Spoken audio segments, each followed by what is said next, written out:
ಸ್ಥಾಪಿಸಿದ ಶ್ರೀ ಗುಲ್ಲೂರು ಶ್ರೀನಿವಾಸ ಜೋಯಿಸ್ ಅವರ ಸ್ಮಾರಕ ಅತ್ಯುತ್ತಮ ಗ್ರಂಥ ಪ್ರಶಸ್ತಿ ಎನ್ನುವಂತಹ ಈ ಪ್ರಶಸ್ತಿಯನ್ನು ಈಗ ಪ್ರದಾನ ಮಾಡಲಾಗ್ತದೆ. ಇವರು ತೆಪ್ಪಿ ಅಗ್ರಹಾರದ ಸ್ಥಳೀಯ ಇತಿಹಾಸ ಅನ್ನುವಂತಹ ಕೃತಿಗೆ ಈ ಪ್ರಶಸ್ತಿಯನ್ನ ಪಡ್ಕೊಳ್ತಾ ಇದ್ದಾರೆ. ಎ.ಓ. ನರಸಿಂಹಮೂರ್ತಿ ಅವರು ಮೂಲತಃ ಕೊರಟಗೆರೆ ತಾಲೂಕಿನ ತೆಪ್ಪಿ ಅಗ್ರಹಾರ ಗ್ರಾಮಗಳು.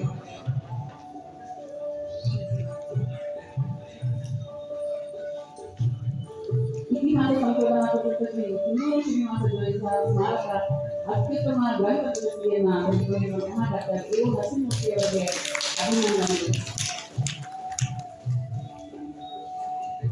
ನಮ್ಮ ಅಕಾಡೆಮಿಯ ಸಂಸ್ಥಾಪಕರಲ್ಲಿ ಪ್ರಮುಖರಾದಂತಹ ಡಾಕ್ಟರ್ ಸಿದ್ದನಾಥ ಕಾಮತ್ ಅವರ ಹೆಸರಿನಲ್ಲಿ